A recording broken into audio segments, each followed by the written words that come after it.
So we are actually going to leave the brick and mortar haunts behind us, and we are going to delve into the darkness of Cryptids. cryptids. Yay! So we are going to step into these dark, dark, dark places and talk about cryptids. Cryptids are legendary or myths figures like Bigfoot, the Wolfman, the Mothman, any of those. Loch Ness Monster. Oh, the Loch Ness Monster. And I know for sure we do not have Loch Ness Monster here in Kenosha or Wisconsin. We do not. Sadly. Well, it was the one that made the news not too long ago. Well, it's been a few years now, but Slender Man. Oh, yes. Remember those girls that But killed it's not because really of a Slender Man? cryptid, though. It's like a legend or a story. Well, they said that Slender Man came and told them Right. what to do. So would that be a cryptid? No, it will not be a Would it be cryptid. more like a ghost then, or More what? like a serial killer. Okay. I don't know. But what do you guys think? Would Slender Man be a cryptid or just like a myth or a legend story that was passed down from generation to generations? Or are they the same? That's a good question. I don't know. That I honestly don't know much about Slender Man other than it told a couple girls to go kill people. So Right. But again, cryptids, not ghosts, not aliens, but cryptids. And they're all paranormal. So I'm really excited about this. How about you guys? Our first story is the west of Kenosha, which is in the Walworth County area, Lake Geneva, Eichelman area of Wisconsin. that's really west of Kenosha, by the way. I know. That's like West. yeah. It's west. I mean, I wouldn't even consider Kenosha that same area. I would just say Lake Geneva area. Right, it's west of Kenosha, as I stated. Okay, sure. I mean, technically, you could say Iowa is west of Kenosha too. Right, but it's in Wisconsin, though. Okay, that's true. You're not wrong. It is in Wisconsin. Okay, are you? So, if anyone has actually came to visit Kenosha, knows Kenosha is a small town, smallish town, small big town. It's a small, big city. That's what we like to say. Okay, small big city. Sorry, the terms. Okay, so small big city because of the fact that we do have a downtown that is very, very city-like or urban-like. We do have suburb feeling as well. But when you go to the west, there is a lot of land, a lot of farmland actually. So they tend to have a lot of, I don't know, wooded areas, a lot of open spaces. It's a different lifestyle too. Definitely different lifestyle. If you ever want to know about the difference between the west of the eye and the east of the eye, check out his channel on YouTube as well. Moving to Kenosha. Moving to Kenosha, so we kind of go into the different lifestyles and stuff like that. So anyway, I know it is a shameless plug, but I couldn't help it, right? So anyway, so when you do go into these farmlands, and I remember going to a farm in Iowa, your family as well as my family in Indiana, actually. And at night is really creepy, like creepy. It's really dark because there's no city lights to light the way. Yes. No street lights. Yes. So one thing that I wonder, and I'll probably say this later, that if it's so dark, and how can anyone see any kind of creatures that are happening there? That's the question. So keep in mind that. Do your eyes play tricks on you too? Like, do you think that you see things moving when they really aren't? Right, like pareidolia. So like, if you don't know what pareidolia is your mind making up something that you recognize or to better understand something that you don't know, right? So if it's a stain, your mind starts playing tricks, saying, "Oh, it's a woman or a person," in that window. It's like looking at clouds and seeing the shapes kind of thing. So anyways, keep that in mind as we talk about the cryptids in Wisconsin. Sorry, my dog just stretched and distracted me. Anyway, so here, about 1980s and early 90s, actually, in this region, so like west of Wisconsin, in Walworth County specifically, there's this road called Bray Road, Bray Road. And supposedly there's a beast-like creature. It's like Beauty and the Beast? I mean, based off the description, possibly, Okay. you know. So it is the epicenter of this myth. Okay, this creature. So according to the eyewitnesses, witness reports, this creature actually defies biology. They describe as a massive 400-pound beast. It's a big beast. That is a really big beast, you know, and it actually stood about 6 feet tall. But I mean, that would take a lot on a human form, like a human body, right? That weight and that height in itself. But if it's a beast, it's not really human. It's something different. Right. So what is it? I mean, apparently it walks on hind legs like a man, so 2 legs is bipedal. Mm-hmm. But the head and the fur resembles a wolf. So is it a werewolf? No, I don't know. Is it a... But a werewolf doesn't really stand on hind legs, does it? I don't know. I've never seen one. I've only seen them in the movies. Oh, goodness. Is it a... And that's what they weren't really seeing a shape in the distance. So, like, when they did see this beast, according to eyewitnesses, mind you, it is not confirmed of all of this. These are just legends and myths that have been passed down. There's no pictures or video. It's No. just all he said, she said kind of thing. Right. Okay. So when they saw it from the distance, according to this eyewitness, that they couldn't really make out the shape until they were up close. How close are they? That's a good question. Like, how close would you want to get to something like that? If you didn't know what it was and it was 6 feet tall and 400 pounds, I don't know if I'd get too close to that. I wouldn't do that either. I barely get close to actual humans. I know. That's scary. But apparently drivers had been reporting that this figure were lunging at the cars and like leaving claw marks on it. So it's strong enough to leave metal or the claw marks in the metal of the cars. Others actually saw it kneeling in ditches, kind of eating roadkill, which is gross, by the way. You gotta eat. Anyway, so I get it, but and I guess its eyes glow. It's a glowing yellow eyes. Maybe it's how it sees in the dark, though. Right. So I don't know. Like most of the people outside of southeastern Wisconsin actually don't know that sightings actually didn't stop in the county line. It actually kind of went into Kenosha County. And Kenosha County actually has a long history of Wisconsin Wolfman. So it's called a Wolfman. Okay.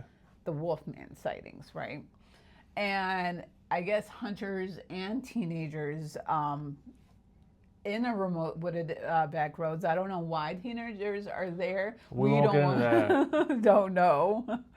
Back roads near the Kenosha border. I actually reported the same thing. The 6 feet figure looking like half man and half wolf. Now, did they report this because they got home late and they were in trouble by their parents? Like, Mom and Dad, I wasn't out late. There was some wolf man that was chasing me, and it took me a while to get home because I was being chased by him or something like that. I don't know.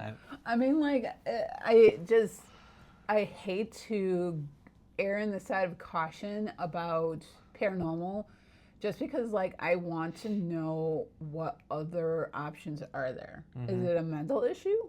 Like, what's going on? Are you taking some medicinal hallucinogens. So I don't think it's a mental issue. I think that people are actually seeing things, especially because, like you said, out in the county where there are no city lights, there's no lights lighting up the roads for you. It is really dark. So, hold on. My feelings are that they are seeing figures in the evening, or something in the evening. Whether it's, I don't think it's the Wolfman necessarily. I just think that they are seeing like movement, like maybe it's a bat flying, and it looks like it's a 6-figure thing, and it's flying like in that shape. But bats are so small, like you can tell that it's Well, a yeah, bat, but if you though. just see a bat, like a bat's black, so you can't really necessarily make it out. It's flying in like a shape of like a human. So they just see that outline. They're like, oh, that's a human shape. It must be some kind of wolf man. That's my theory anyway. Obviously, I don't know because I wasn't there. Right. But the fact that there's been no pictures or video of this kind of makes me think that it's not true. That's my own opinion, though. What are you guys' opinions? Have you witnessed this? Have you had experiences with this? I'd like to know. Do you know anybody that has had experiences with this? But okay, so what if it's a bear that just happened to stand up? That could be too. Because they can walk on 2 legs. That could be too. Although bears in Wisconsin are pretty rare, especially in southeastern Wisconsin. That's true, but it's not unheard of. It's not. It can happen. Anything can happen. But I mean, do you think it's just a collective hoax that like these people are just spreading rumors just to see how fast the rumors are? The thing is, like all these myths, they come with caution. Whether or not you want to believe them 100%, it's a different story. So, it could be just kids at school talking about it, and then they go out at night and they're like, "Oh, I just heard this," and then all of a sudden they're seeing it. Power of suggestion. right, pareidolia. That's also the aspect of pareidolia is if someone suggests, "Oh, this looks like a woman in the thing," you are going to see that, and you're going to have you're going to work that hard to actually see it. One, you don't want to look like you're a dork and be left out. And be part of the group. And be a part of a group, Right. right. So is it that? We're not sure. So, I mean, the Wolfman of Bray Road, I'm definitely going to go out, hopefully past 6 o'clock, and wander the road. We'll see. So if anyone knows me, my wind down time is actually at 3 o'clock, and then I try to not go outside as much as I can past 6 o'clock. So It's really more like past 4 o'clock. If it's 4 o'clock in the evening, you're not going to catch Alia outside unless she's meeting friends, and usually she's already outside. So, I mean, past 4 o'clock, I work until like 4:10. So. well, like I said, you're already outside, so you don't have much of a choice. That is true. But regardless, I wake up early, so I have an excuse. And I'm old. I'm not that old, but anyway. Okay, so the second one is the Phantom Professor of Petrifying Springs. Let's talk about Petrifying Springs, Chad. Can you explain what this place is? It's a Kenosha County park. I think it's the largest park in Kenosha County. It's on the north side of Kenosha. It's kind of it is right by University of Wisconsin Parkside. They have several pavilions, the beer gardens there. And we call it the Pets Park because Park. we were lazy. They have is it a spring? It's not a river. A spring. Yeah, a spring that goes through it. They have lots of wooded areas. Lots of things, lots of playgrounds, things for kids to do, lots of walking paths. Just tons of things for you to do that's outside in nature to do. And it's beautiful. It is a very beautiful place, especially if you like to see the leaves changing in the fall. Go there, walk the paths, and look at all the beautiful leaves that are changing. We'd love to go there during the summer. Oh, yeah. To the events that they have there. They have lots of events all summer long. And we just like to walk the paths and enjoy nature. So, and they also have like that beer garden that opens on during the summertime kind of thing. So they have like live music and people just go there just to have a little picnic. Families, you see a lot of families there as well, and get your kids to touch grass. So that is the perfect place kind of thing. So, but regardless, this place is home to the lore of the Phantom Professor, and it actually dates back for decades. So apparently, the story claims that this brilliant but severely tormented faculty member, obviously because there's a college right there, right, took his life deep into the woods. I have to read this because I can't remember everything, right? So took his own life deep within the wooded ravines of the park. So he committed suicide. He committed in the park. So ever since then, students actually and night hikers reported a lone figure wandering the forest trails long after the park has officially closed. Interesting. That's a really good area to go and investigate instead of the cemetery. It is, as long as you don't get caught by the rangers. Park rangers that drive through there. And they do actually drive through there past close to make sure that everybody's out of the park. So, well, we don't have to stay after close. If it's a lone figure or a ghostly figure, it's going to open and show itself regardless, right? I don't know. You just said that it only shows itself after the park closes. But they only reported the lone figure after it closed. That's true. But do they only report after it closes because it closes at dusk? Sure. And then it doesn't like to come out during the light? Because it's scared of the light? Sometimes I'm afraid of the light. Then why do you always open the windows? Oh, I don't know. I'm trying to get over my fear of the light. But anyway, so these hikers and these students, which you brought up a good point. The rangers are always there. They actually enforce the law, And how are they there after the park is closed to report these things? How are the rangers there after the park is closed? No, like these night hikers and students, they are reporting the figure after the park is closed. How are they going into the park if the rangers are really there to... They probably park on the college campus and then sneak into the park. Like, the park isn't fenced off to where you can't get into it.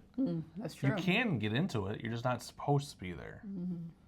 True. So they're trespassers. They are trespassers. So never trespass, guys. See, the problem with Alia going there after the park closes is that Alia would park in the park in a parking spot. So the park rangers would be like, there's a car parked here at 10 o'clock at night. Where is this person? Because there shouldn't be a car parked here at 10 o'clock at night. So she would be found out really easily. Yes.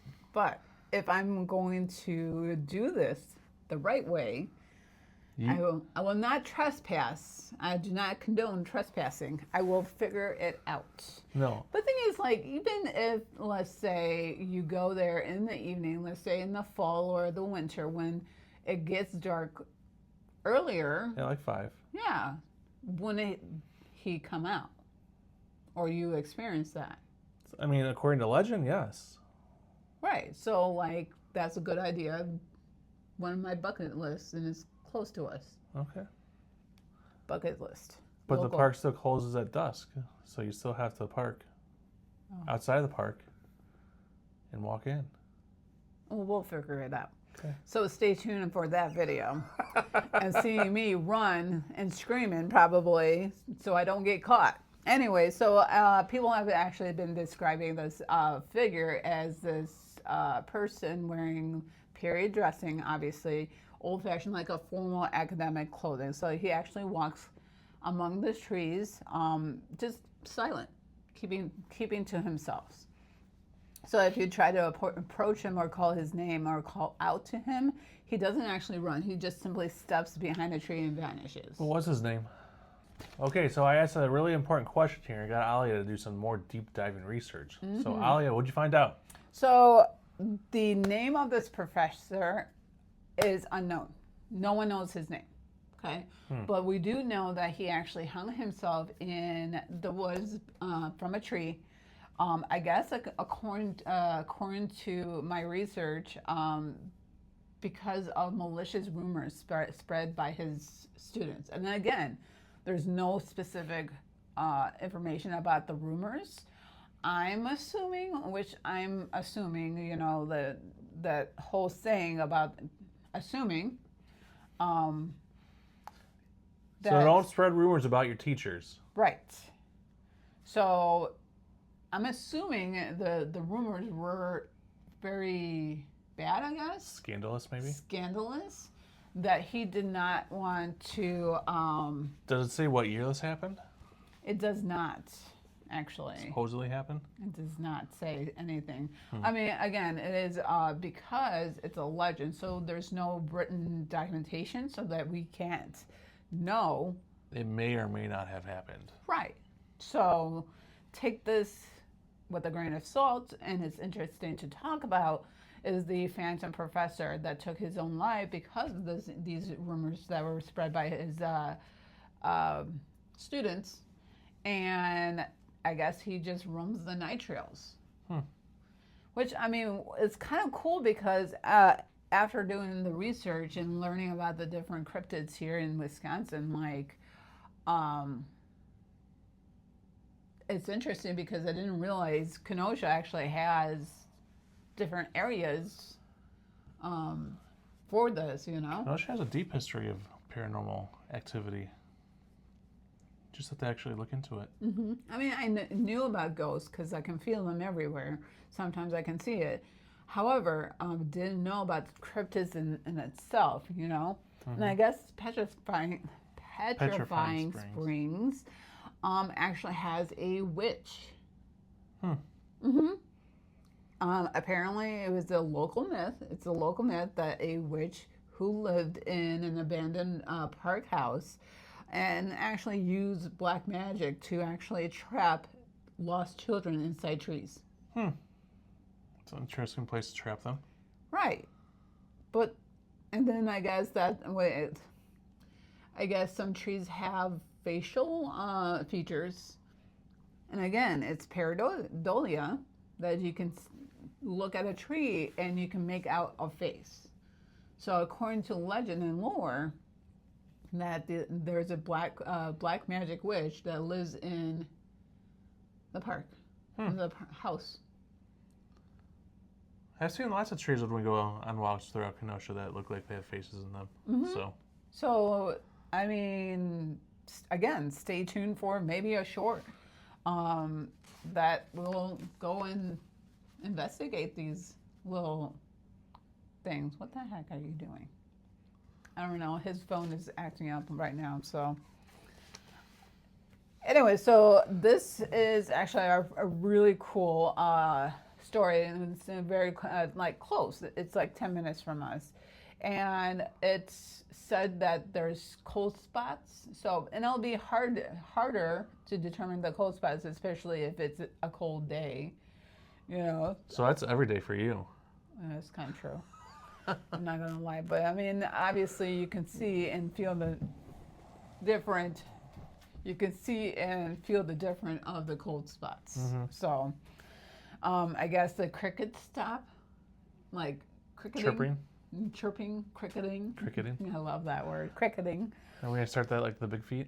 Yes, I'm on a roll and I'm making my own vocabulary here. Anyway, So funny. we talked about the wooded areas, the farmlands, and now we're going to be talking about the water. Okay. Okay. So, no, we're not talking about the Loch Ness Monster. There is no Loch Ness Monster in our area. It's only in Scotland. Yes, Scotland. Yes. I want to go someday. Someday. So, anyways, we're moving back to Lake Michigan. It looks like an ocean, but it's not. No, not nearly that big. It does claim a lot of lives, though. Okay, I can see that. You know, because it's off of Kenosha. There's a graveyard. What is wrong with my speech? Graveyard of ships. Yeah, graveyard of ships So obviously, this is where the harbor people came over, landed and stuff like that. It got destroyed and stuff like that. So like, a lot, right? October 29th, 1929. If you are a historian, you know the year. What is the? I have no idea what happened that day. I'm apparently not that good of a historian. It is the Black Tuesday. What is Black Tuesday? So the day that the stock market crashed? Yes. Okay. Good job. Oh, yeah. Anyways, so the crew of the SS Wisconsin, a grand passenger and cargo steamship, a different nightmare was unfolding. Was this story time? Yes. All right. I love story time. I know. So apparently, during this autumn night, a gale wind caught the ship just a few miles off the Kenosha shoreline, and the waves were so massive that it actually battered the hull. Water actually came rushing into the coal bunkers. The pumps failed. In the dead of night, the engines died, leaving the ship completely dark and helpless in the roaring storm. It's not good. And apparently the ship actually sent out distress signals. Kenosha fishermen. SOS. SOS. You know what SOS stands for? What? Do you know? No. Save our ship. Seriously? Uh-huh. Oh, that I did not know. I actually learned something from him. You know what? Stop doing these with you. Oh, stop it. You like it. So the fishermen, the Coast Guard went to rush out to help them, but the lake actually won. So the SS Wisconsin actually foundered and actually sank into the freezing water, and taking custom cargo vehicles and several crew members down into this, down the bottom of the lake. So now it sits there completely intact, 90 feet below surface. And this is where history turns paranormal, by the way. Okay. You ready? I'm ready. Okay. So apparently beachgoers on Simmons Island and the Eichelman Park have actually reported strange anomalies. And actually it has happened for decades now. So it's not just a one-time deal, but it happens over and over. And then they actually claim that they hear cries, disembodied cries for help. And, but the thing is, here's where I am skeptical. So how far off the coast did this supposedly happen? Do you know? I do not. Okay. So this is where I turn skeptical. Okay. I am skeptical because they are hearing the cries over waves, right? Crashing waves. Mm-hmm. So are they hearing the waves and just it happen to sound like it cries? Maybe the cries are in the waves. That's what the stories are. The disembodied cries is in the waves, or like, you know what I mean? However, are we thinking that we're hearing something, but it's actually just crashing waves that's echoing? I mean, cries and waves are very different sounds, though. True. But it's like a whistle. You know what I mean? It's still a very different sound. A wave crashing against the shore and a whistle is a very different sound. Mm-hmm. You might hear the wind whistling, but even the wind whistling, it's usually still a howl and not a cry. True, but I'm talking about like distinguishing a person whistling versus the wind whistling. You know what I mean? It can't sound the same. Like that's a person whistling. Right. I'm still kind of jealous. I don't know how to whistle, so. So I think that the best people to talk to about this would be the people that literally live across the street from like Eichelman Island or Eichelman Park. Because there's half a dozen houses there, and see what they hear. Right. Or if they've ever heard anything. Here, there's another short interview with a So resident. if you happen to live across the street from Eichelman Park, leave a comment down there. We would love to hear from you. Exactly. So Disembodied cries for help, and they also swore that they have seen lights out in the horizons, like massive ships out in the horizon, lights that burn brightly for a few moments and then gets extinguished. Okay, go Right. away. So the woods, they have this heavy stories, heavy lores, like, and I will love to actually go and do a major deep dive on these lores, kind of thing. So I would love to hear that. So the next time you actually drive down to the lake and actually spend time over there, make sure you keep an ear out and see if you actually experience this phenomena. We're down there a lot. I've never heard anything like that. So. Not in the evening time, though. So if you know of a local lore or a cryptid that we didn't cover here, please make sure you reach out. At the email, I will log that in either in the comments or even on the screen to let us know. Or if you actually experience any kind of paranormal activity at your place or a local business here, let us know as well. We would love to take a gander. Or just talk to you about it, about your experiences. So don't forget to hit that like button, subscribe button, so you know that the next video is about to drop or has dropped. Or email us if you have any experience in the activities. Have a good one, guys. See you in the next one.